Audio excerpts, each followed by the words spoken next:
नमस्कार दोस्तों, मैं प्राची संस्कृति आईएएस यूट्यूब चैनल पर आप सभी का बेहद स्वागत करती हूँ। Target prelims current affair based on newspaper इस प्रोग्राम के तहत हम 5 बेहद महत्वपूर्ण करंट अफेयर के टॉपिक्स पर चर्चा करते हैं। ये एक डेली करंट अफेयर वीडियो है जिसमें हमने फोकस प्रीलिम्स के एग्जाम पर ज़्यादा रखा है। इसीलिए हर एक करंट अफेयर के टॉपिक के बाद 5 MCQ भी हम देखते हुए चलते हैं। इस प्रकार आपका 1.5 साल का करंट अफेयर पूरा हो जाएगा और 5 MCQ प्रैक्टिस आपकी डेली बेसिस पर हो जाएगी। तो आइए शुरू करते हैं आज का वीडियो। सबसे पहले हम देखते हैं कि आज के वीडियो में कौन से 5 टॉपिक पर हम चर्चा करने वाले हैं। प्रधानमंत्री फसल बीमा योजना, हाल ही में आंध्र प्रदेश के द्वारा इस योजना को लागू करने की बात कही गई है। इससे कुछ साल पहले वो इस योजना से अलग हो गए थे, तो इस वजह से ये जो योजना है ये न्यूज़ में है, हम इसके बारे में पता होना चाहिए। अगेन दूसरी गवर्नमेंट स्कीम न्यूज़ में है, वो है बेटी बचाओ बेटी पढ़ाओ। ठीक है, इस स्कीम को पूरे भारत में लागू करने की बात जो है भारत सरकार की तरफ से की जा रही है। इसीलिए इस स्कीम का क्या उद्देश्य है, कब इसको जो है लॉन्च किया गया था, कौन कौन से मंत्रालय इसको जो है कार्यान्वित कर रहे हैं, ये हमें पता होना चाहिए। थर्ड आपका मरम्मत का अधिकार, इसको राइट टू रिपेयर बोलते हैं। राइट टू रिपेयर को लेकर सरकार की एक समिति कुछ बैठक कर रही है, कुछ दिशा निर्देश दे रही है। तो हमें ये पता होना चाहिए कि राइट टू रिपेयर आखिरकार है क्या, और भारत में क्या इसको लेकर कोई कानून है, और विश्व के लेवल पर इसको लेकर किस तरह के कानून हमें देखने को मिलते हैं। फोर्थ टॉपिक है असंसदीय शब्द, जिसको अनपार्लियामेंट्री वर्ड्स भी बोलते हैं। लोकसभा की एक समिति है, उन्होंने एक लिस्ट निकाली है इस तरह के शब्दों की जिनका प्रयोग संसद में नहीं किया जा सकता, जो संसद की मर्यादा के अनुरूप नहीं है। तो इसके बारे में हम समझेंगे। लोकसभा में जो सांसद हैं उन लोगों की लैंग्वेज को, उनके बोलने के राइट्स को किन नियमों के तहत अधिनियमित किया गया है, उनको भी हम देखेंगे। लास्ट हमारा टॉपिक है countering America's adversaries through sanctions act, जिसको शॉर्ट में काटसा बोलते हैं। तो इस एक्ट के बारे में देखेंगे। हाल ही में अमेरिका के द्वारा भारत को इस अधिनियम के तहत जो प्रतिबंध लगते हैं उनसे छूट दी गई है। तो क्यों ये प्रतिबंध लगाए जाते हैं, अमेरिका किस तरीके से क्या चीज़ें करता है, और भारत पर ये प्रतिबंध क्यों लगने वाले थे, भारत को इससे क्या फ़ायदा होगा, ये सारी चीज़ें हम इस करंट अफेयर में समझेंगे। तो आइए स्क्रीन पर अपनी फोकस करते हैं, देखते हैं आज का पहला करंट अफेयर का टॉपिक, प्रधानमंत्री फसल बीमा योजना। इंडियन एक्सप्रेस के अंदर एक एडिटोरियल आया था, फसल बीमा who is in out and why. ठीक है, तो देखिए जो आंध्र प्रदेश है उन्होंने जो मौजूदा खरीफ सीजन है इसमें प्रधानमंत्री फसल बीमा योजना में फिर से शामिल होने का फैसला कर लिया है। ठीक है, 4 साल पहले उन्होंने इस योजना को लागू करना बंद कर दिया था। ऐसे वो 6 राज्यों में से एक हैं। आंध्र प्रदेश के अलावा और वो कौन कौन से राज्य हैं जो इस योजना से बाहर हो गए थे या जिन्होंने इस योजना को लागू करना बंद कर दिया था, तो उनके नाम देख लेते हैं। ये है आपका बिहार, झारखंड, पश्चिम बंगाल, अगेन आपका तेलंगाना। ठीक है, रिपीट हो गया यहाँ पे। तो ये तो एक हमारी जो न्यूज़ है, किस वजह से ये योजना फिर से चर्चा में आई, इस बारे में था। हमें एक्चुअली इस स्कीम के बारे में थोड़ा सा पता होना चाहिए अपने प्रीलिम्स के पॉइंट ऑफ व्यू से। तो देखिए 2016 का जो खरीफ सीजन था, ठीक है, उसमें इस योजना की शुरुआत की गई थी। इसके तहत जो अधिसूचित क्षेत्र हैं उनके अंदर भी जो अधिसूचित फसलें हैं उन पर बटाईदार जो होंगे और काश्तकार किसान जो होंगे सभी के सभी कवरेज के लिए पात्र हैं। इसमें होता क्या है, देखिए पहले तो नाम देखिए, फसल बीमा योजना। बीमा हम कब करते हैं, किसी चीज़ को प्रोटेक्ट करने के लिए, भविष्य में कोई हानि ना हो जाए, भविष्य में कोई गलत चीज़ ना हो जाए, उस चीज़ को पहले से कवर अप करने के लिए हम बीमा करते हैं। जैसे दुर्घटना बीमा होता है, कल को मेरी गाड़ी का कोई जो दुर्घटना हो जाए तो इंश्योरेंस के तहत मुझे कुछ पैसे मिल जाएंगे ताकि मैं इसको रिपेयर करा सकूं। तो हम करते हैं ना इस तरह का अपनी गाड़ी का इंश्योरेंस। तो इसी तरह देखिए फसलें क्या है, बहुत ज़्यादा इस बात पर डिपेंड करती हैं कि मानसून कैसा आएगा, कोई प्राकृतिक आपदा तो नहीं आ जाएगी, कहीं ओलावृष्टि पड़कर हमारी फसलें खराब तो नहीं हो जाएंगी। तो एक किसान का जीवन जो उस फसल चक्र पर ही टिका हुआ है वो बहुत अनसर्टेन हो जाता है कि अगर मान लीजिए मैंने अपने बहुत उधार लेकर बीज वगैरह खरीदे हैं, मशीन वगैरह किराए पर लेकर मैंने खेती की है, तो अब मेरा जो पूरा का पूरा आधार है, इस साल की मेरी जो पूरी कमाई है वो इस फसल की कटाई पर और उससे मिले मेरे आउटपुट पर निर्भर करती है। लेकिन मान लीजिए आंधी आ जाए, मान लीजिए कुछ ऐसी प्राकृतिक आपदा आ जाए कि उस किसान की सारी फसल बर्बाद हो जाए, है ना, तो उस किसान के लिए तो कितना मुश्किल हो जाएगा जीवन को चलाना, क्योंकि जिससे उसने पैसा उधार लिया है उनको तो चुकाना पड़ता है, राइट, और उसको अपने घर के भी खर्चे चलाने हैं। तो सरकार एक स्कीम लेकर आई कि एक काम करते हैं, आपकी फसल का हम बीमा कर देते हैं। अब देखिए, बीमा फ्री में तो होता नहीं है, कोई ना कोई आपको क्या है, राशि जो है पे करनी पड़ती है, प्रीमियम आपको पे करना पड़ता है। जैसे जब आप अपनी गाड़ी का इंश्योरेंस करा लेते हैं तो आपको मंथली इंस्टॉलमेंट में प्रीमियम पे करना पड़ता है। तो अब किसान तो ऑलरेडी गरीब है, वो कैसे इतना प्रीमियम पे कर पाएगा। तो सरकार ने कहा कोई बात नहीं, प्रीमियम की राशि को 3 हिस्सों में तोड़ देंगे। एक हिस्सा केंद्र सरकार वहन करेगी, एक हिस्सा राज्य वहन करेंगे और एक हिस्सा जो है किसान दे देगा। इस तरीके से प्रीमियम भरते जाएंगे। अगर मान लीजिए किसी कारण से फसल खराब हो गई है तो उसकी बीमा की राशि किसान को दे दी जाएगी ताकि उसके नुकसान की भरपाई हो सके। ये देखिए स्कीम है, पूरा सार इस स्कीम का यही है। अब हम थोड़ी डिटेल देख लेते हैं। तो देखिए, प्रारंभिक योजना में ये कहा गया था कि जो बीमांकित प्रीमियम दर होगी और जो किसानों द्वारा देय बीमा प्रीमियम की दर के बीच का अंतर होगा, जिसको सामान्यतः प्रीमियम सब्सिडी की दर कहा जाता है, उसको केंद्र और राज्यों के बीच समान रूप से साझा किया जाना था। देखिए अभी क्या है, इस योजना को संशोधित कर दिया गया है। तो संशोधन हो के नया क्या हुआ है इसको हम बाद में पढ़ेंगे। पहले इसमें क्या था ये समझ लेते हैं। देखिए, मान लीजिए आपने किसी चीज़ का इंश्योरेंस कराया है, उसकी जो आपको किस्त देनी है वो 3,000 रुपये महीना देनी है। लेकिन सरकार ने किसान को कहा आप क्या कीजिए, आप सिर्फ 1,000 रुपया ही पे कीजिए, बाकी के जो 2,000 रुपये हैं जो एक्चुअल प्रीमियम में और किसान द्वारा दी गई राशि के बीच का जो अंतर बैठता है, 3 था, 1 किसान ने दिया, 2 का अंतर बैठा, ये उन्होंने कहा केंद्र और राज्यों के बीच में आधा आधा बराबर बांट देंगे। 1,000 रुपये केंद्र सरकार देगी, 1,000 रुपये राज्य सरकार देगी। पहले ये नियम था। अब केंद्र ने क्या कर दिया है, केंद्र ने अपनी द्वारा दी जाने वाली सब्सिडी पर एक ऊपरी कैप लगा दी है, इससे ऊपर हम नहीं देंगे, बाकी जो है राज्यों को देखना पड़ेगा, किसान को देखना पड़ेगा। ठीक बात है, वो संशोधित में है, पढ़ेंगे। हालांकि जो राज्य हैं और जो केंद्र शासित प्रदेश हैं वो अगर चाहें तो सामान्य सब्सिडी के अलावा अतिरिक्त सब्सिडी देने के लिए भी स्वतंत्र है। मान लीजिए किसी राज्य सरकार पर बहुत पैसा है, टैक्स से उसे खूब पैसा मिला है, अब वो किसान को ये कह दे एक काम कीजिए, 1,000 केंद्र दे रही है, ठीक बात है, 1,000 हम दे रहे हैं, ठीक बात है, आप 1,000 ना देकर 500 ही दे दीजिए, बाकी के 500 भी हम आपको दे देंगे अपनी तरफ से। तो इसके लिए आज़ादी थी जो राज्य सरकारें थी उनके पास, ठीक है। हालांकि जो केंद्र सरकार है वो पूर्वोत्तर राज्यों में जो बीमा किस्त की सब्सिडी दे रही थी उसका 90% वहन करती थी, बाकी जगह के लिए 50-50 था, लेकिन पूर्वोत्तर राज्य के लिए केंद्र ने कहा हम 90% हिस्सा अपने ऊपर रखते हैं, बाकी हिस्सा जो है आपके ऊपर रखते हैं। अब इस योजना से संबंधित कुछ महत्वपूर्ण प्रावधानों को देख लेते हैं। तो देखिए 2016 में इसको क्योंकि लॉन्च किया गया था, कौन से मंत्रालय जो है इसका एक नोडल एजेंसी है, तो कृषि और जो किसान कल्याण मंत्रालय है उसके द्वारा इसको प्रशासित किया जा रहा है। अब देखिए इसका उद्देश्य क्या है, तो आप समझ गए हैं, फसल अगर खराब हो जाए तो आपको एक व्यापक बीमा कवरेज प्रदान करना और आपकी आय में एक स्टेबिलिटी लेकर आना, ठीक है। इसका क्षेत्र और दायरा क्या होगा, तो सारी खाद और तिलहनी फसलें और साथ में जो वार्षिक या वाणिज्यिक बागवानी फसलें हैं जिनके पिछले साल की उपज के आंकड़े उपलब्ध हैं वो इसके तहत आते हैं। कौन कौन सी आती है, सारी की सारी खाद फसलें हैं, तिलहन फसलें हैं, कुछ वार्षिक वाणिज्यिक और बागवानी फसलें हैं। अगर पिछले साल इनकी कितनी उपज हुई है ये आंकड़ा गवर्नमेंट के पास है तो उनको नोटिफाई कर दिया जाता है, अधिसूचित फसलें जो है उनको बोल दिया जाता है कि इस वाले खरीफ सीजन में, इस वाले रबी सीजन में गवर्नमेंट इन फसलों को फसल बीमा योजना के तहत कवर करेगी। ठीक बात है, आसान सी चीज़ है।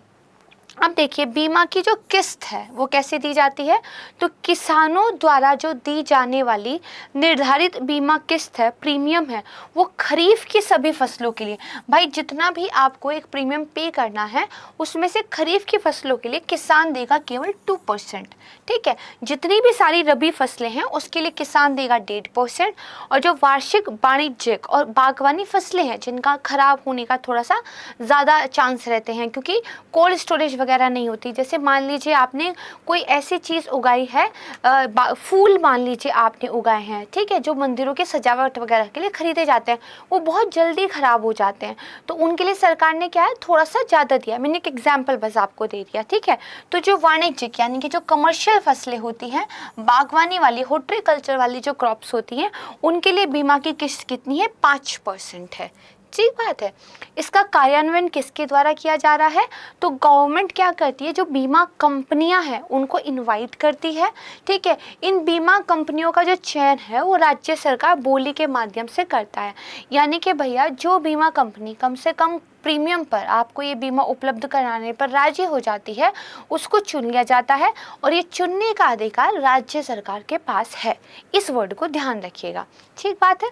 अब मैंने आपको बताया इसमें कुछ संशोधन किए गए हैं, नई आ गई है, तो इसको दरअसल प्रधानमंत्री फसल बीमा योजना तो जो वर्जन 2 है वो कहा जाता है।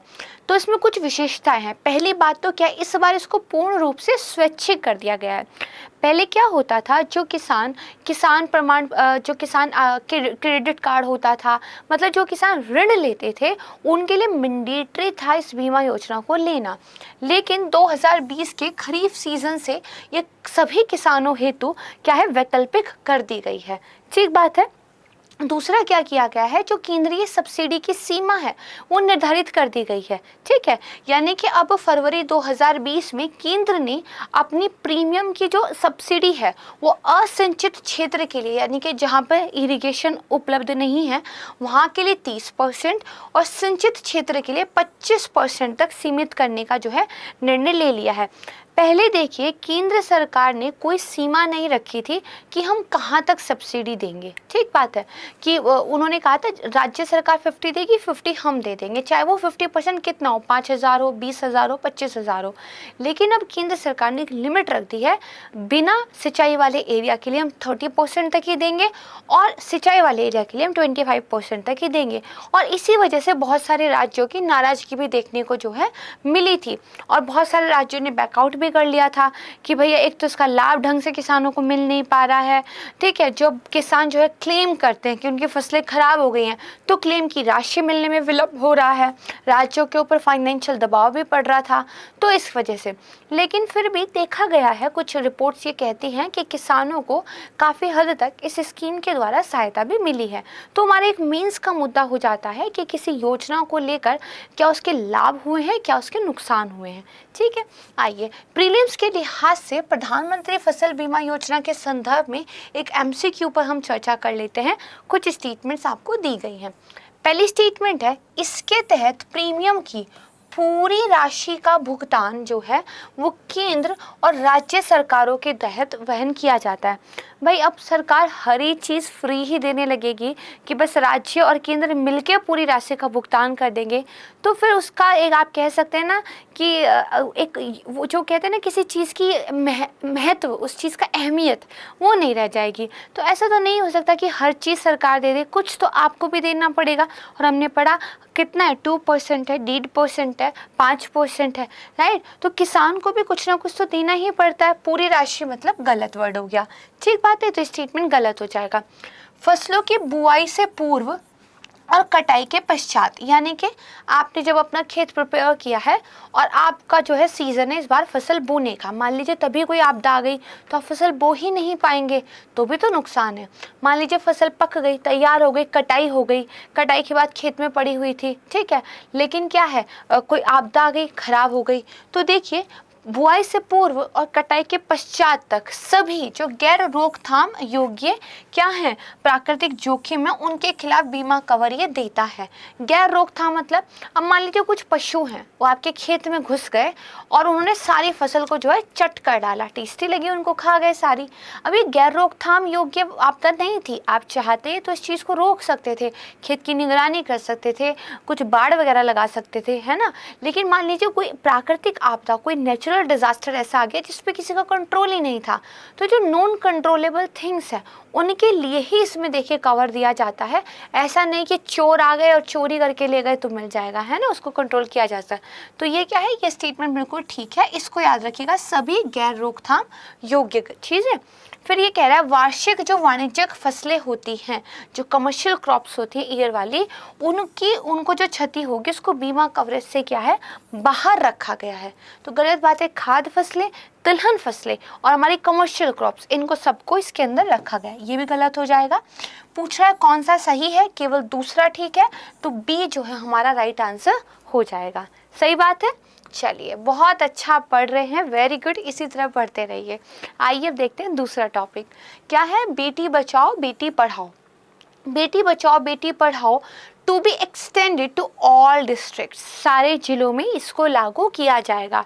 ऐसा किसने कहा है, तो हाल ही में जो महिला एवं बाल विकास मंत्रालय है उन्होंने कुछ दिशा निर्देश जारी कर कहा है। ठीक बात है। तो देखिए, एक महिला सशक्तिकरण समिति है, ठीक है, वो लगातार बैठक करते रहते हैं और फिर वो सरकार को रिपोर्ट देते हैं कि महिलाओं के लिए जो कामकाज हो रहे हैं उनका क्या आउटपुट निकल रहा है, उनके लिए जो योजनाएं चलाई जा रही हैं क्या वो ठीक दिशा में काम कर रही है। तो इसी तरह की जो एक महिला सशक्तिकरण हमारी समिति थी, उन्होंने देखिए 2021 में लोकसभा में बेटी बचाओ बेटी पढ़ाओ के विशेष संदर्भ में शिक्षा के माध्यम से महिलाओं के सशक्तिकरण पर अपनी 5वीं रिपोर्ट क्या है, पेश की थी। इस रिपोर्ट में उन्होंने ये कहा था कि देखिए, इस योजना का जो बजट है उस बजट का लगभग 80% हिस्सा विज्ञापन के लिए उपयोग किया गया है, ना कि महिलाओं के स्वास्थ्य और शिक्षा जैसे क्षेत्रीय हस्तक्षेपों पर। अब देखिए, कंटेक्स्ट तो ये था कि इसको सारे जिलों में लागू कर दिया जाएगा। ये मैं आपको 2021 की रिपोर्ट वाली बात क्यों पढ़ा रही हूँ, क्योंकि जब आप मेंस में प्रश्न लिखेंगे और आपको वहाँ पर ये लिखना रहेगा कि सरकारी योजना आ जाने का मतलब ये नहीं है कि कुछ ना कुछ अच्छा हो ही जाएगा, जब तक कि उसका एग्जीक्यूशन अच्छा ना हो। क्यों? क्योंकि आप एग्जाम्पल दे सकते हैं कि जो बेटी बचाओ बेटी पढ़ाओ योजना है उसके बारे में संसदीय समिति ने एक रिपोर्ट दी थी जिसमें उन्होंने कहा था कि इस स्कीम में जितना भी बजट था, मान लीजिए 100 रुपये बजट था, 80 रुपया विज्ञापनों पर खर्च हो गया, ना कि महिलाओं की शिक्षा पर या स्वास्थ्य पर। तो योजनाएं कैसा काम करेंगी उनकी एग्जीक्यूशन पर निर्भर करता है। ठीक बात है। समिति ने यह भी कहा था कि योजना का जो प्रदर्शन है वो राज्यों में ठीक नहीं है और धन का या तो कम प्रयोग हो रहा है या फिर अनुचित प्रयोग हो रहा है। ठीक है, तो ये चीज़ ध्यान रखिएगा। ये हमने मीन्स के पॉइंट ऑफ व्यू से चीज़ समझी। अब प्रीलिम्स के पॉइंट ऑफ व्यू से हम इस योजना के बारे में थोड़ा सा पढ़ लेते हैं। ठीक है, इसकी शुरुआत जो है वो प्रधानमंत्री जी ने 2015 में हरियाणा के पानीपत वाले जिले से की थी। ठीक है, महिला सशक्तिकरण के लिए, वुमेन एम्पावरमेंट के लिए एक प्रमुख कार्यक्रम है जो बालिकाओं में शिक्षा और लिंगानुपात में सुधार पर केंद्रित है। एक तो ज़्यादा से ज़्यादा हमें अपनी बेटियों को क्या है, एजुकेट करना है।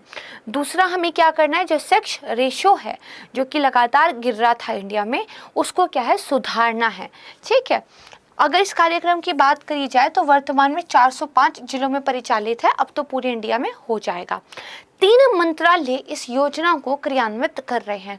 3 मिनिस्ट्री हैं। ठीक है, कौन कौन सी है?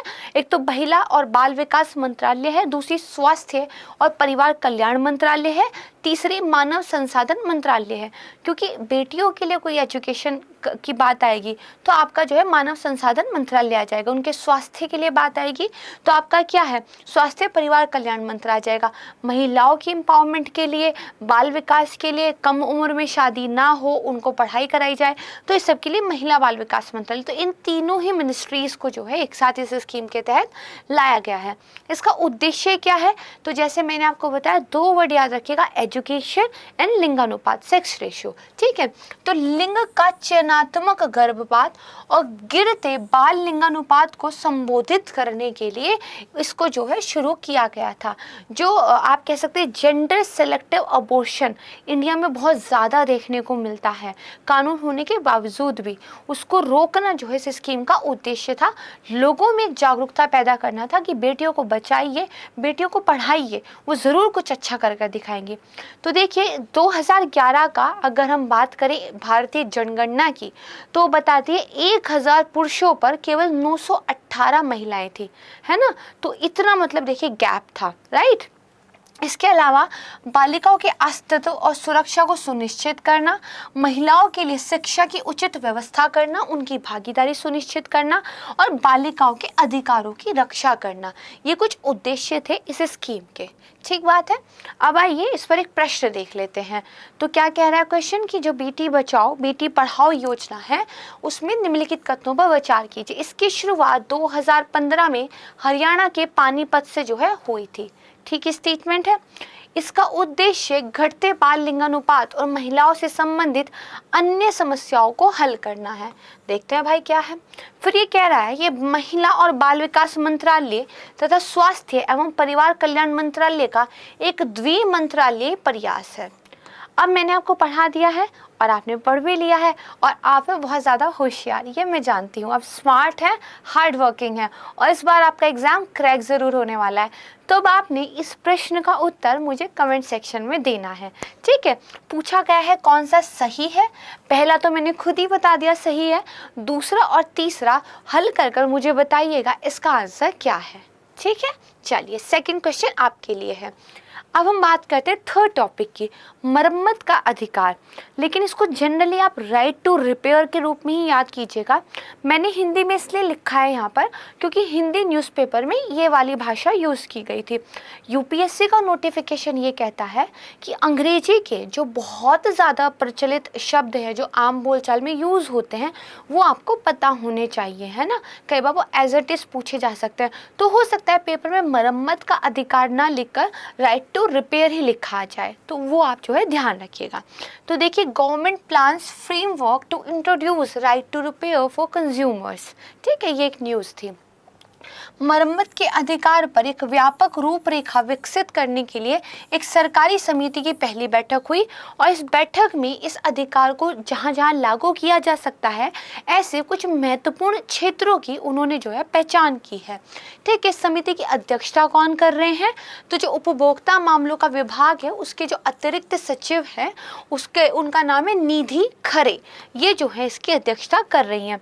कौन कौन से एरिया उन्होंने बताए हैं कि जहाँ पर राइट टू रिपेयर लागू करा जाना चाहिए। तो देखिए इसमें जो कृषि उपकरण है, मोबाइल फ़ोन है, टैबलेट है, ऑटोमोबाइल है, ऑटोमोबाइल के उपकरण है, जनरली इलेक्ट्रॉनिक्स वाला सामान उन्होंने बताया है और एक एग्रीकल्चरल इंस्ट्रूमेंट से रिलेटेड चीज़ें उन्होंने बताई हैं। ठीक है। अब हम आगे बढ़ें इससे पहले हमें मरम्मत का अधिकार पता होना चाहिए। दरअसल 1950 के दशक में जब कंप्यूटर युग आया था तब से जो है इस अधिकार को लेकर जागरूकता फैली है, आवाज़ें उठी है। ये होता क्या है?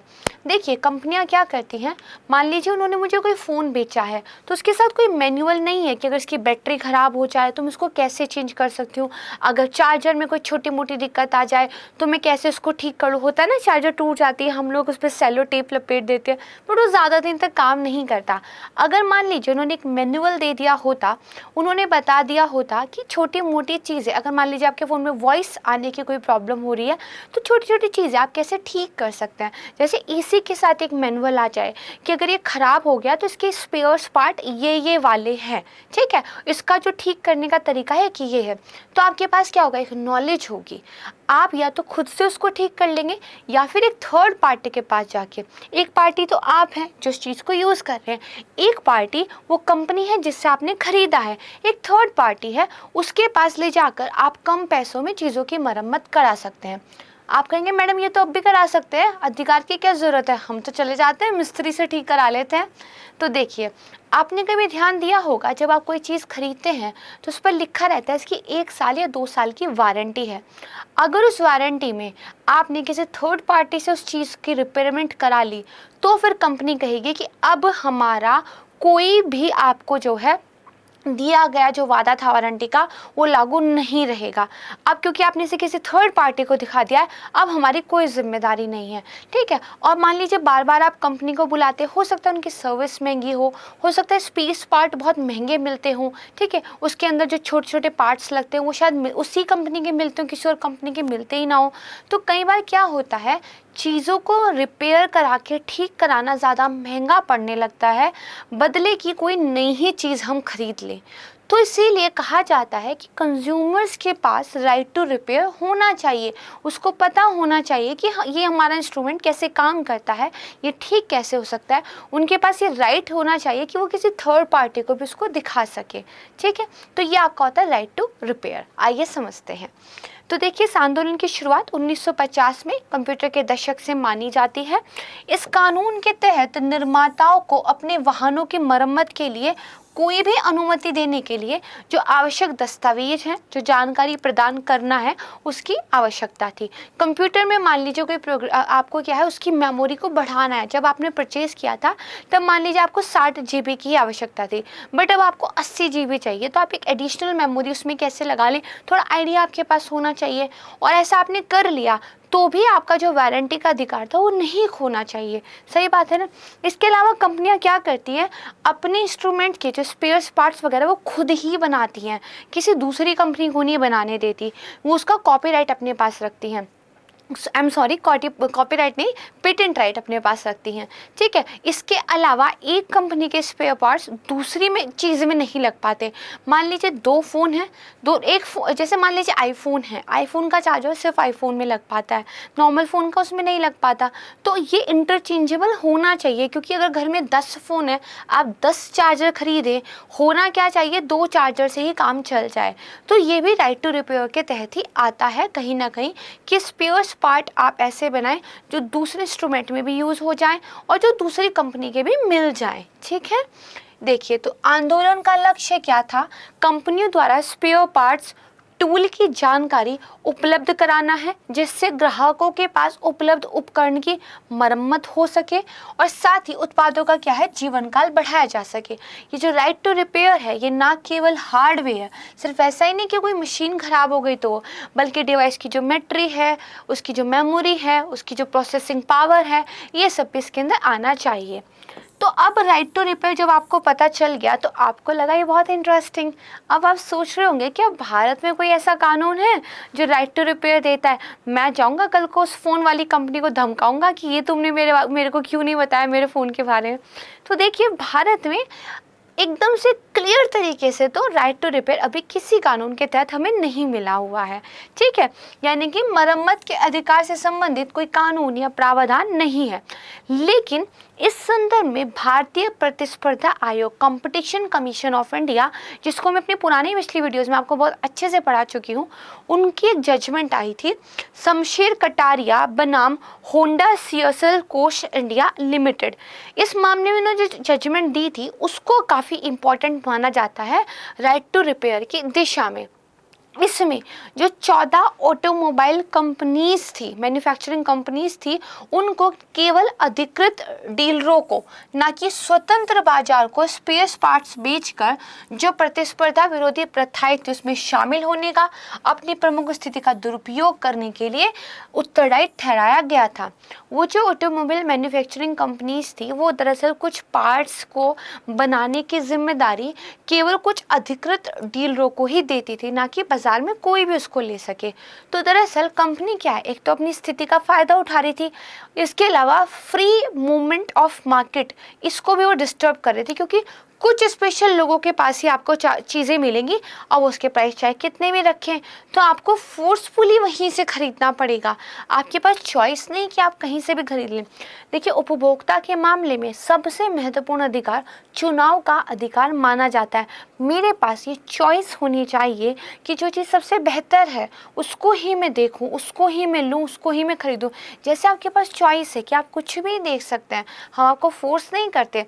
हम ये कर सकते हैं कि आपको बहुत ज़्यादा क्वालिटी कंटेंट दे ताकि आप हमारे पास आए, राइट। तो इसी तरीके से जो चूज़ का राइट है, चुनाव का अधिकार है, ये बेहद महत्वपूर्ण है। जीवन में भी चुनाव का अधिकार बहुत ज़्यादा महत्वपूर्ण है। इसके बारे में हमेशा जागरूक रहिए और हमेशा इसको बेहतर तरीके से चुनिए।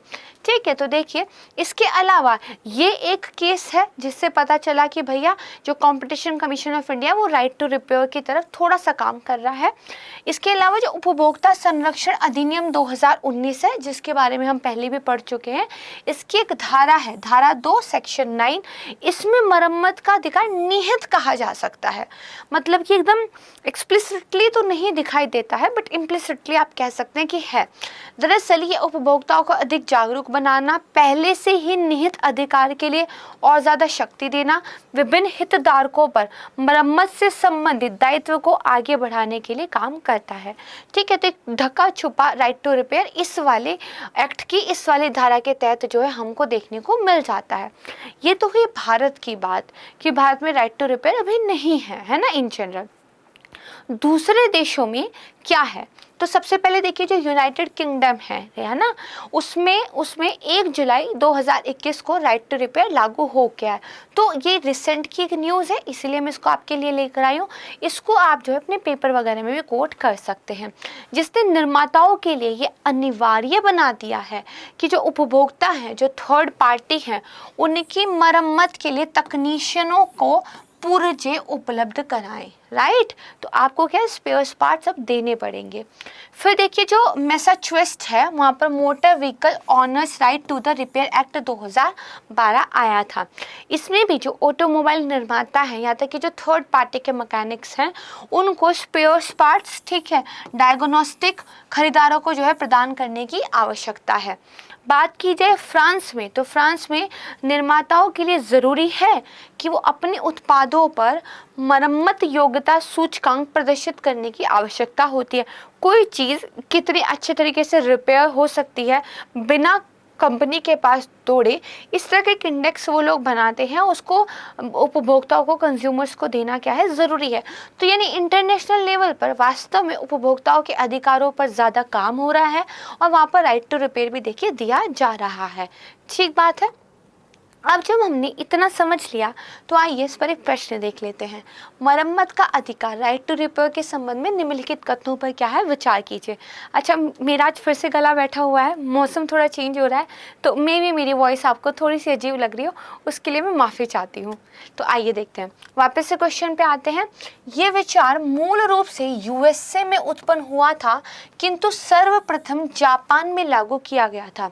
तो देखिए एक चीज़ याद कर लीजिएगा कि ये जो विचार है सर्वप्रथम न्यूयॉर्क में लागू किया गया था, वहाँ पर इस तरह का एक एक्ट वो लेकर आए थे। तो जापान ये गलत है, कौन सा शहर है वो, न्यूयॉर्क जो है। ठीक है, फिर कह रहा है भारत में खरे समिति का गठन इस अधिकार के संबंध में व्यापक रूपरेखा विकसित करने के लिए किया गया है।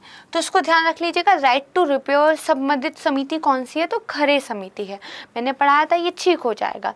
पूछ रहा है कौन सा सही है, हमारा केवल पहला सही है, तो ए जो है हमारा आंसर हो जाएगा। राइट, तो ये टॉपिक क्लियर हो गया। अब हम चलते हैं अपने 4th टॉपिक पर, दैट इज असंसदीय शब्द। तो यहाँ पर देखिए, what are unparliamentary words, unfit for house, how are they listed, इस तरह का एक आर्टिकल आया था। तो देखिए मानसून सत्र की शुरुआत हो चुकी है, होने वाली है। तो इससे पहले ही लोकसभा सचिवालय ने संसद में इस्तेमाल होने के लिए जो अनुपयुक्त माने जाने वाले शब्द हैं, उसकी 50 पेजेस से भी ज़्यादा की एक पुस्तिका जारी की है। यानी कि 50 पेजेस हैं जिन पे उन शब्दों को लिस्ट किया गया है जिनको आप पार्लियामेंट में यूज़ नहीं कर सकते, जिनको संसद की कार्यवाही के लिए अनुपयुक्त जो है माना गया है। ठीक बात है। सूची में ऐसे शब्द और वाक्यांश जो है शामिल हैं जिनकी भारतीय संसद, विभिन्न राज्य की विधानसभा और कई सारे देशों की संसद में क्या है, अनुमति नहीं है, आप उनको यूज़ नहीं कर सकते। ठीक है, सूची में वो शब्द भी शामिल हैं जिनको पिछले वर्षों के दौरान काफ़ी सारे टाइम टू टाइम लोकसभा और राज्यसभा दोनों के रिकॉर्ड से क्या है, हटा दिया गया है। ठीक है, रिकॉर्ड में कुछ वर्ड्स थे उनको हटा दिया गया है, तो वो वर्ड्स भी इस लिस्ट के अंदर जो है शामिल किए गए थे। तो अब देखिए नियम क्या है हमारे देश में कि भैया किस तरीके से एक लैंग्वेज को रेगुलेट किया जाता है, जो संसद के सदस्य हैं उनके बोलने के अधिकार की सुरक्षा कैसे होती है, इसको हम समझेंगे। पहले हम समझते हैं कि ये जो अनपार्लियामेंट्री वर्ड्स हैं ये क्या हैं। तो जैसे निकम्मा, ठीक है, जैसे जयचंद और जैसे डाकू, भ्रष्टाचारी, इस तरह के कुछ शब्द हैं जो माने जाते हैं एक डेमोक्रेटिकल जो सोसाइटी है हमारी और हमारी जो पार्लियामेंट है उसकी गरिमा के लायक नहीं है। तो ये शब्द आपको संसद के अंदर यूज़ नहीं करने चाहिए। जैसे आप किसी एमएलए एमपी को डाकू, भ्रष्टाचारी इस तरह जो है कहकर संबोधित नहीं कर सकते। तो उन शब्दों को बैन कर दिया गया है और सबको पता हो कि कौन कौन से वर्ड्स बैन हुए उसकी एक लिस्ट ही जारी कर दी जाती है, पुस्तिका जारी कर दी जाती है, वही गवर्नमेंट के द्वारा की गई है। हालांकि अपोजिशन की तरफ से राइट टू फ्री स्पीच के हनन को लेकर सरकार की आलोचना की जा रही है कि सरकार अपनी आलोचना सुनना नहीं चाहती, तो इसलिए सरकार बहुत सारे शब्दों को क्या है बंद कर दे रही है। ठीक बात है। अब देखते हैं कि नियम क्या है हमारे यहाँ। तो भारतीय संविधान का जो अनुच्छेद 105 सेक्शन 2 है उसमें ये कहा गया है, लैंग्वेज पढ़ते हैं उसकी, संसद का कोई भी सदस्य संसद या उसकी समिति में उसके द्वारा कही गई किसी भी बात या दिए गए वोट के संबंध में किसी भी अदालत की कार्रवाई के लिए उत्तरदायी नहीं होगा। तो ये बेसिकली क्या है, ये आपका राइट टू एक्सप्रेशन है, राइट टू स्पीच है। ठीक है, तो इसमें क्या है, अगर आपने संसद के अंदर जो है कुछ भी बात बोली है, संसद की किसी समिति के अंदर आपने कोई बयान दिया है, तो कोई भी कोर्ट आपको इस बात के लिए जिम्मेदार नहीं ठहरा सकते कि आपने ऐसा क्यों बोला है, क्योंकि आपके फ्रीडम ऑफ एक्सप्रेशन के तहत आता है। सांसद जो कुछ भी कहता है वो संसद के जो नियमों के अनुशासन है, संसद का एक अपना डिसिप्लिन है, उसके तहत सदस्यों की अच्छी समझ, एक गुड सेंस, बात को समझने का एक सेंस होता है। कई बार कुछ लोग होते हैं ना कि उनको मतलब मजाक बहुत सॉफ्ट सा भी करो वो भी बुरा लग जाता है ना। तो एक गुड सेंस होनी चाहिए बात को समझने की, सामने वाला जो बात कह रहा है वो किस सेंस में कह रहा है, क्योंकि भाषा को बहुत तरीके से खेला जा सकता है। भाषा बड़ी प्यारी चीज़ है, इसको किसी भी तरीके से खेला जा सकता है और भाषा को आप अपने विनाश के लिए और अपनी उन्नति के लिए, दोनों के लिए यूज़ कर सकते हैं। तो आपके पास एक सेंस होनी चाहिए कि जो भाषा, जो शब्द आपको कहे जा रहे हैं, दरअसल उनके पीछे की इंटेंशन क्या है। तो संसद में भी जो सांसद बोलते हैं, जो कुछ भी कहते हैं, 3 मापदंडों पर उसको परखा जाता है। एक तो भैया जो हमारे नियम हैं, जो हमारा डिसिप्लिन है, दूसरा जो एक गुड सेंस है बात को समझने का, तीसरा अध्यक्ष के द्वारा जो कार्यवाही की जा रही है।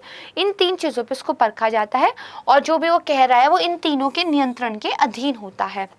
ये जांच सुनिश्चित करती है कि सांसद सदन के अंदर अपमानजनक या अभद्र या अशोभनीय या असंसदीय शब्दों का उपयोग नहीं कर सकते। ये 3 मापदंड क्यों रखे हैं कि आप गलत लैंग्वेज जो है संसद के अंदर यूज़ ना करें। ठीक बात है, तो ये आप समझ गए। अब देखिए, लोकसभा प्रक्रिया और कार्य संचालन नियम है, उनका जो नियम नंबर 380 है वो क्या कहता है। तो यदि अध्यक्ष की राय है कि वाद विवाद में ऐसे शब्दों का प्रयोग किया गया है जो कि अभद्र हैं, मानहानि वाले हैं, अशोभनीय हैं, तो संसद का जो अध्यक्ष जो सदन का अध्यक्ष है, लोकसभा वाले मामले में स्पीकर और राज्यसभा वाले मामले में आपके उपाध्यक्ष, वो क्या कर सकते हैं यार, ठीक है, वो अपने विवेकाधिकार का यूज़ करते हुए ऐसे शब्दों को सदन की कार्यवाही से निकाल दिए जाने का आदेश दे सकते हैं। तो मतलब ये जो सूची बन रही है, ये जो आप कहते हैं ना कि एक सदन की कार्यवाही के टाइम पर सबसे ज़्यादा शक्ति उस सदन के पीठासीन अधिकारी के पास होती है। तो जो पीठासीन अधिकारी यानी कि जो स्पीकर है, जो अध्यक्ष है, उनको अगर ऐसा लगा कि आपने जो बोला है वो ठीक नहीं है, तो वे एक आदेश दे सकते हैं कि इसको हटा दो। वो कैसे होता है, तो देखिए, ये कह रहा था 380, अब 381 उसकी प्रक्रिया बताता है। लोकसभा की प्रक्रिया और कार्य संचालक विषयक नियम संख्या 381 ये कहता है, संसद की कार्यवाही का वो भाग जो समाप्त हो गया है उसको एक स्टार के द्वारा मार्क किया जाता है। भाई पूरा बयान जो है रिकॉर्ड किया गया कि किसने क्या कहा। उस रिकॉर्ड वाले बयान में मान लीजिए कोई गलत बात थी, अध्यक्ष ने आदेश दे दिया इसको हटा दो, तो उसको क्या स्टार कर दिया जाता है। ठीक है, स्टार कर दिया जाता है, उसके साथ एक क्या है एक्सप्लेनेटरी फुट नोट जोड़ दिया जाता है कि अध्यक्ष द्वारा आदेशित। राइट, कि भैया इसके लिए जो आपके हमारे जो चेयरपर्सन है उन्होंने ऑर्डर दिया है, इसको स्टार मार्क कर दिया, इसको रिकॉर्ड से हटा दिया जाएगा। ठीक है, अब देखिए चाहे अंग्रेजी हो या भारतीय, तो इतनी सारी भाषाएं हैं, दोनों ही तरह की भाषाओं में हजारों संख्या में ऐसे वाक्यांश और शब्द है जिन्हें असंसदीय माना जाता है। There are so many abusive words ना, तो उनको यूज थोड़ी कर लेंगे। ठीक है, पीठासीन अधिकारी जैसे लोकसभा अध्यक्ष और राज्यसभा के अध्यक्ष को ऐसे शब्दों को रिकॉर्ड से बाहर रखने का कार्य जो है सौंपा गया है। ठीक है, अब देखिए जो हमारा संसद है उसकी तरफ से एक बाकायदा पुस्तिका लॉन्च की जाती है, इसके बारे में समझते हैं। असंसदीय शब्दावली निषेध संबंधी पुस्तिका, इस पुस्तक को पहली बार 1999 में देखिए संकलित किया गया था। इसमें स्वतंत्रता से पहले जो पूर्व केंद्रीय विधानसभा थी, भारत की जो संविधान सभा थी, अंतरिम संसद जो हमारी बनी थी, और लोकसभा राज्यसभा में पहली बार असंबद्ध घोषित किए गए बहस और वाक्यांश के संदर्भ जो है शामिल किए गए थे। 1991 में बुक निकाली, उस बुक में भारत की आज़ादी से पहले भी उसके बाद भी कुछ ऐसे वर्ड्स जिनको रिकॉर्ड से बाहर रखा गया था, जिनको निषेध किया गया था, उन सबकी एक लिस्ट जारी कर दी कि भाई ये आगे से मत बोलिएगा। ठीक है, इस संदर्भ में सहायता हेतु जो लोकसभा सचिवालय है, ठीक है, वर्ड याद रखना है, लोकसभा सचिवालय है, उन्होंने 2004 में एक नया इसका एडिशन निकाला था, असंसदीय अभिव्यक्तियां शीर्षक से एक नई नियमावली उन्होंने जो है रिलीज की थी। जो राज्य विधान मंडल है, भाई अब तक हम पूरा का पूरा जो टॉपिक पढ़ रहे हैं वो दरअसल संसद पे पढ़ रहे हैं, राइट। तो देखिए जो राज्य विधान मंडल है उनको कौन बताएगा कि क्या सही है क्या गलत है, उनको भी यही वाली पुस्तिका बताती है, सबके लिए समान ही है। क्या है, उनको भी मुख्य रूप से इसी पुस्तिका के द्वारा निर्देशित किया जाता है ना। लेकिन उस जिस विधानसभा का जो अध्यक्ष है वो भी सेम पावर रखता है कि अगर उसको कोई शब्द गलत लगता है तो वो उसको रिकॉर्ड से बाहर रखने का आदेश दे सकता है। ठीक बात है, तो इतना आप समझ गए। अब आइए इस पे एक प्रश्न देख लेते हैं। अब क्योंकि हमने सदस्यों के विशेषाधिकारों की बात यहाँ पर की है तो क्वेश्चन भी देखिए इससे आएगा। क्वेश्चन ये नहीं आएगा कि कौन कौन से शब्द अनपार्लियामेंट्री माने जाते हैं, नल्ला, डाकू, भ्रष्टाचारी, चोर, है ना, ये तो नहीं पूछेगा। दरअसल सदन के अंदर लोग अपनी बात ठीक से रख सकें, जिस जनता को प्रतिनिधित्व कर रहे हैं उसको अच्छे से रिप्रेजेंट कर सके, इसके लिए उनको कुछ विशेषाधिकार दिए गए हैं। जैसे एक मैंने आपको बताया था कि वो जो भी बोलेंगे इसके लिए वो कोर्ट में उत्तरदायी नहीं ठहराए जाएंगे। तो जो संसद के सदस्य हैं उनको जो विशेषाधिकार मिले हुए हैं उसी के बारे में मैंने क्वेश्चन पूछा है, क्योंकि एग्जामिनर ऐसे ही करते हैं। न्यूज़ में कुछ आता है उसके बैकग्राउंड में सिलेबस से संबंधित चीज़ को उठाकर पूछ लेते हैं। तो देखिए पहला स्टेटमेंट क्या है, पहले क्वेश्चन देख लेते हैं। संसदीय सदस्यों के विशेषाधिकारों के संबंध में निम्नलिखित कदमों पर क्या है आपको विचार करना है। संसद सदस्यों को ये विशेषाधिकार अनुच्छेद 19 में दिए गए अभिव्यक्ति की स्वतंत्रता प्रावधानों के तहत दिया गया है। भाई आर्टिकल 19 आपको freedom to expression, right to speech ये देता है, तो इन्हीं अधिकारों के तहत आपको भी पार्लियामेंट में बोलने का अधिकार दिया गया है, कुछ अलग नहीं है ना। तो ये ठीक हो गया। फिर कह रहा है संसदन के विशेषाधिकारों के हनन के मामलों का परीक्षण लोकसभा अध्यक्ष द्वारा मनोनीत एक 15 सदस्य समिति के द्वारा लोकसभा अध्यक्ष के माध्यम से किया जाता है।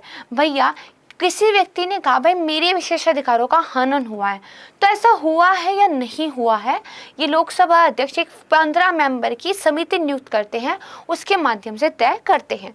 ये भी बात बिल्कुल ठीक है। फिर संसद और राज्य विधानमंडलों के सदनों, सदस्यों और समितियों को प्राप्त जो विशेषाधिकार उन्मुक्तियां हैं उनका उल्लेख संविधान के अनुच्छेद 105 और 194 में किया गया है। 105 वाला तो मैंने आपको भी पढ़ाया भी है ना, और इसके अलावा 194 भी है। तो ये भी क्या है, ये भी ठीक है।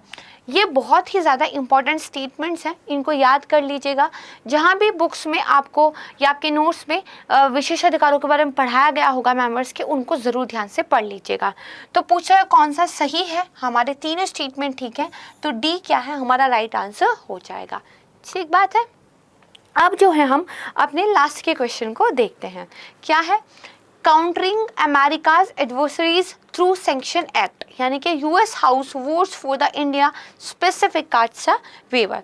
तो अब इसमें देखिए क्या है, यहाँ पर एक एक्ट जो है अमेरिका का है, उस एक्ट के तहत कुछ संशोधन किया गया है और भारत पर कुछ प्रतिबंधों से छूट जो है प्रदान की गई है। समझते हैं। तो देखिए, संयुक्त राज्य अमेरिका के हाउस ऑफ रिप्रेजेंटेटिव ने national defence authorisation act NDAA में संशोधन को मंजूरी दी है, जिसमें जो काटसा है इसके तहत भारत को प्रतिबंधों के दायरे से बाहर रखे जाने का क्या है, प्रस्ताव किया है। ठीक बात है। अब देखिए क्या संशोधन किया गया है। संशोधन अमेरिकी प्रशासन से ये आग्रह करता है कि चीन जैसे हमलावरों को रोकने में मदद करने हेतु भारत को काटसा के तहत छूट कर देने के अपने अधिकार का प्रयोग जो है किया जाए। यानी कि जो हाउस ऑफ रिप्रेजेंटेटिव है वो ये कह रहे हैं कि भैया आप अपनी पावर का यूज़ करो, उस पावर का यूज़ करके इंडिया को आप जो है थोड़ी छूट दे दो, क्योंकि इंडिया को चीन की चुनौतियों का सामना करना पड़ रहा है। ठीक है। कानून में ये कहा गया है कि महत्वपूर्ण और उभरती प्रौद्योगिकियों पर जो संयुक्त राज्य अमेरिका और भारत पहले ICET वो कृत्रिम बुद्धिमत्ता, क्वांटम कंप्यूटिंग, जैव प्रौद्योगिकी, एयरोस्पेस, अर्धचालक विनिर्माण में नवीनतम प्रगति को संबोधित करने के लिए दोनों देशों में सरकार, शिक्षाविद और जो उद्योग हैं उनके बीच घनिष्ठ साझेदारी विकसित करने हेतु एक स्वागत योग्य और एक आवश्यक कदम है। यानी कि इन्होंने एक अलग से, मैंने बस बता दिया है आपको, ये इम्पोर्टेंट नहीं है, बस मैंने बता दिया कि एक US इंडिया पहल है जो बहुत सारी चीज़ों पर मिलकर क्या है, काम कर रही है, जिसमें नेता लोग भी हैं, साइंटिस्ट भी हैं, शिक्षाविद भी हैं, सरकारें भी हैं। ठीक है। अब ये काटसा क्या है, ये कैसे है, क्यों है, भारत को छूट क्यों चाहिए, थोड़ा आसान भाषा में समझ लेते हैं। देखिए, अमेरिका के यहाँ एक एक्ट है, एक आप कह सकते हैं तरीका है कि जिन देशों को वो ठीक नहीं मानते, जिन देशों को मानते हैं कि उन्होंने कुछ गलत किया है, तो उनको वो क्या करते हैं, पनिश करना चाहते हैं। अब अकेले हम पनिश कैसे करेंगे।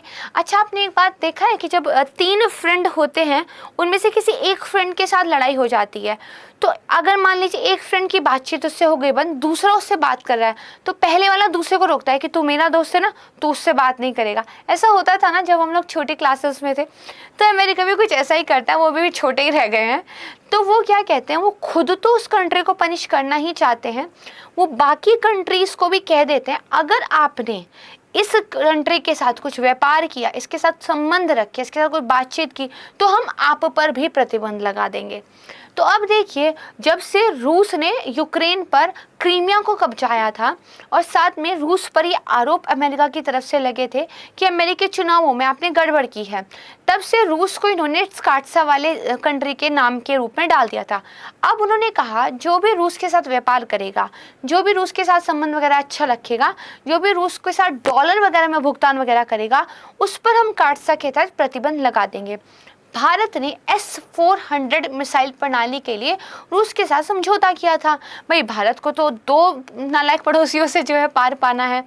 तो अमेरिका ने ये कहा भारत से, अगर आप S-400 प्रणाली अमेरिका जो कह रहा है रूस से लेंगे, तो हम आप पर, भारत पर भी प्रतिबंध लगा देंगे, क्योंकि डॉलर में सारा व्यापार होता है ना।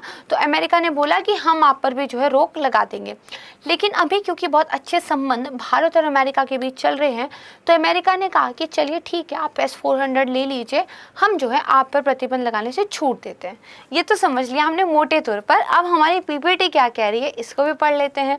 तो देखिए, काटसा एक अमेरिकी कानून है जिसको 2017 में लागू किया गया था, तथा इसका जो मुख्य उद्देश्य था वो ये था कि जो दंडनीय उपायों के माध्यम से ईरान, रूस और उत्तरी कोरिया 3 कंट्रीज हैं, इनकी आक्रामकता का, इनके अग्रेसिवनेस का क्या है, सामना करना है।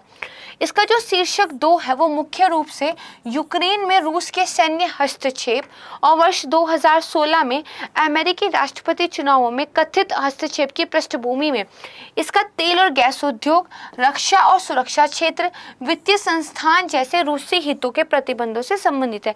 यानी कि इनमें से कुछ में भी अगर आप रूस के साथ काम धंधा करेंगे तो हम आप पर भी रोक लगाएंगे। अब अधिनियम की जो धारा 231 है वो अमेरिकी राष्ट्रपति को, ठीक है, रूसी रक्षा और खुफिया क्षेत्रों के साथ महत्वपूर्ण लेन देन में लगे व्यक्तियों पर अधिनियम की धारा 235 के तहत उल्लेखित 12 सूचीबद्ध प्रतिबंधों में से कम 5 प्रतिबंधों को आरोपित करने का अधिकार देती है।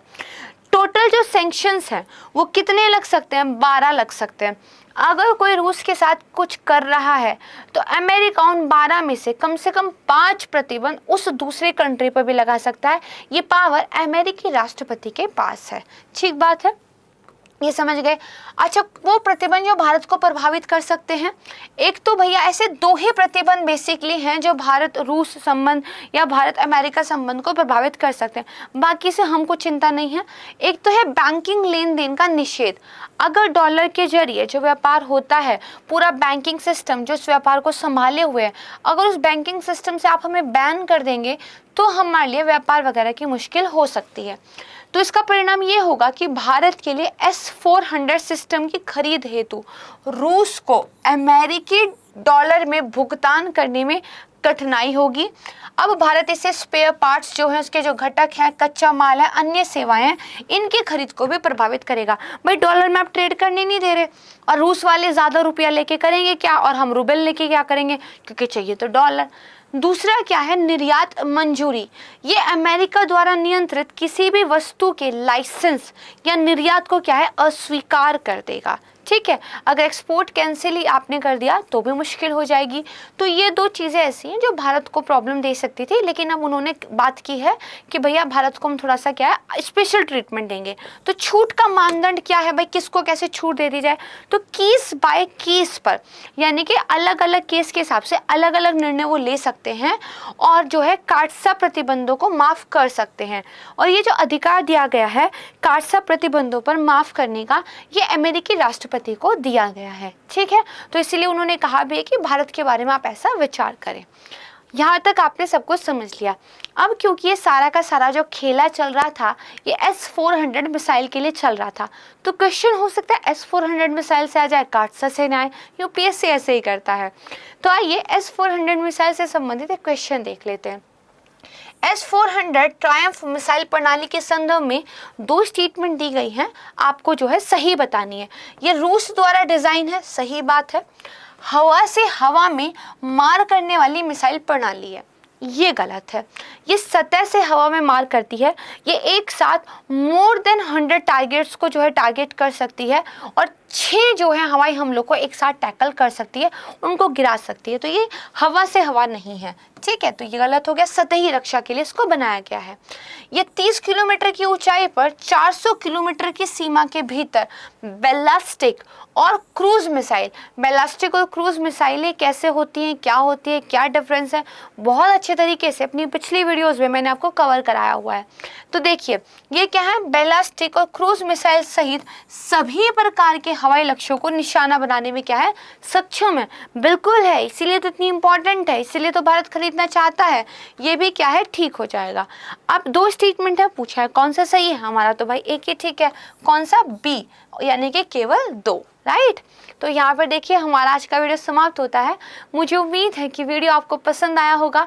आपकी करंट अफेयर की तैयारी में आपको ये साथ दे रहे हैं, इसी तरह अच्छे से पढ़ते रहिए। मैं फिर मिलूंगी आपको एक नए करंट अफेयर वीडियो के साथ। तब तक के लिए नमस्कार, जय हिंद, थैंक यू।